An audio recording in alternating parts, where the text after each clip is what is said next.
Bien, vamos ahora a resolver un sistema de dos ecuaciones diferenciales de primer orden. Es un problema con condiciones iniciales. La primera variable, y1, evaluada a tiempo cero, vale 0. Y la segunda variable, y2, a tiempo cero, vale 1. Este sistema de dos ecuaciones diferenciales se puede representar de esta forma, donde únicamente hemos cambiado todos los términos que no son las primeras derivadas hacia el lado derecho, es decir, de esta manera.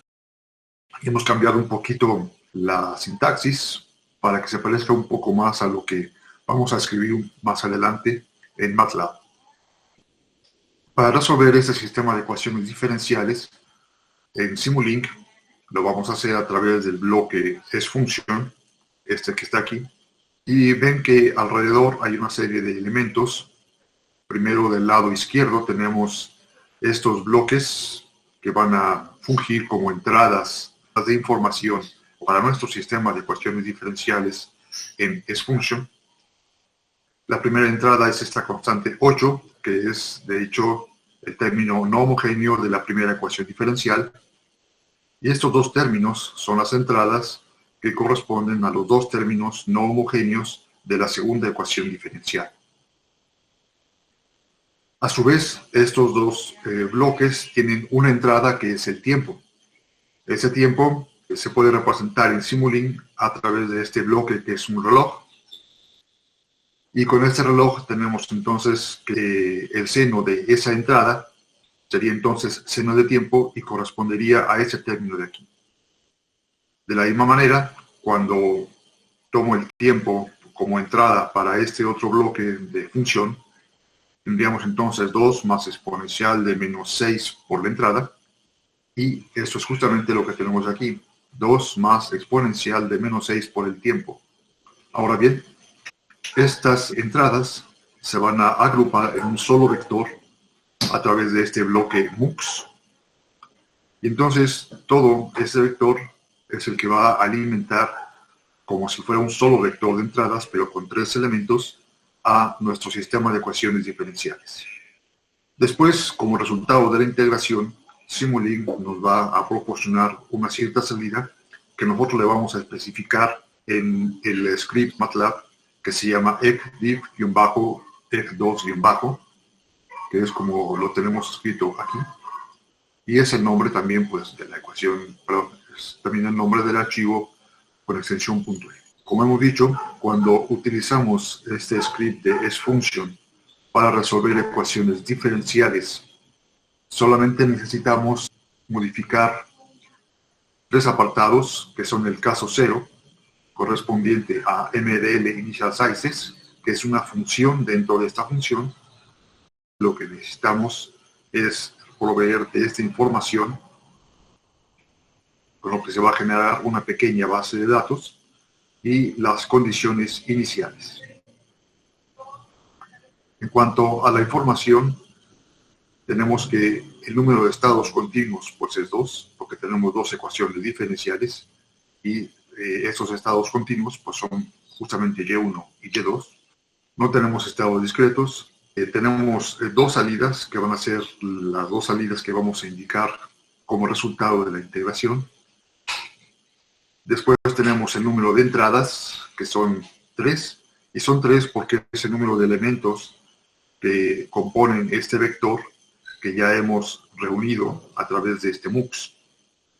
El resto de la información queda tal cual, es decir, esto no hay que moverlo, ya lo hemos indicado antes, y eso también queda igual, es la salida, una de las salidas de esta MDL Initial Sizes, y que básicamente es esta base de datos.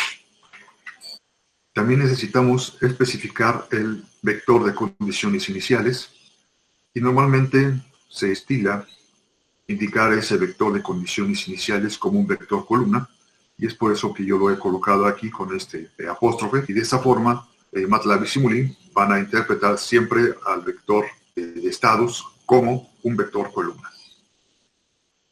El otro apartado donde tenemos que hacer alguna modificación es en el caso 1, que es donde escribimos las ecuaciones diferenciales. Como pueden ver, primero hago un cambio de variable porque para MATLAB y Simulink nuestro vector de estados fue definido como X y eso lo definimos desde un principio aquí. Aprovecho para decir que hemos definido las entradas como U y al tiempo como T. Con este cambio de variables, yo puedo ahora escribir mis ecuaciones diferenciales exactamente como yo las tengo escritas. Que aquí, bueno, ya no le puse entre dt, porque si no interpretaría como que quiero dividir algo. Y aquí en lugar de poner 8, he colocado U1, que es precisamente la primera entrada en este vector.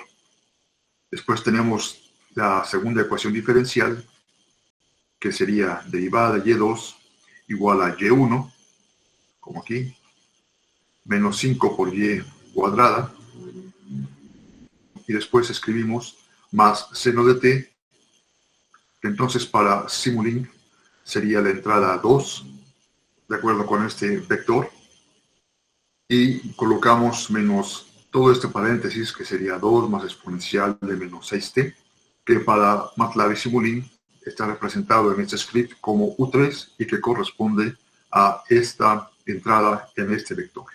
Y después va a estar recurriendo repetidamente a los diferentes casos, entre el caso 1, el caso 2, el caso 3, y en los que nosotros hemos puesto la información de nuestro problema es en el caso 1, y ahora vamos al caso 3, porque en el caso 3 lo que tenemos que indicar son las salidas de este bloque.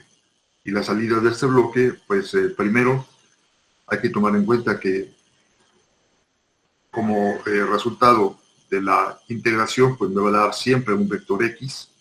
Entonces yo quiero decirle a Simulink qué es lo que quiero hacer con ese vector X. Tal vez quiero hacer una suma entre X1 más X2, o quiero hacer alguna función con ellas. Entonces aquí yo puedo indicar cuál es la salida que quiero. Pero aquí, como la salida que quiero es solamente el resultado de la integración, entonces le digo que simplemente cis, es decir, la salida para este caso 3, es igual a x, que es mi vector de estados. También lo pude haber puesto de esta manera. Pude haber dicho que y es igual a x, haciendo otra vez un cambio de variable, y después aquí colocar que cis es igual a y. Pero, insisto, como solamente queremos conocer el resultado de la integración sin modificarle nada, entonces lo vamos a dejar tal cual. Esto es lo que tenemos que hacer en este script y ahora podemos simular nuestro sistema. Esto se va a hacer muy rápido, solamente tiene 10 unidades de tiempo, lo va a hacer muy rápido. Y va, listo, ya acabó. Vamos a ver primero qué es lo que me da en Y1 y Y2, es decir, cuando lo verificamos juntos. Bueno, pues aquí tenemos, ese es el resultado. En amarillo tenemos a Y1, que empezó en condición inicial 0, como pueden ver. Y en magenta tenemos a Y2, que empezó con condición inicial 1. Si yo los quiero poner por separado, pues también lo puedo hacer. Esto lo hacemos al separar este vector en sus dos componentes, es decir, y1 y y2, a través de CDMUX. Hacemos clic en la gráfica de y1 y aparece ahí la primera gráfica. Vámonos ahora a la siguiente gráfica, el scope para y2. Y ahora vamos a comparar con las dos soluciones juntas. Ahí está la primera y la segunda, empezando en sus condiciones iniciales, 0 y 1 respectivamente. Pues bien, hasta aquí es este ejemplo. Muchas gracias y hasta la próxima.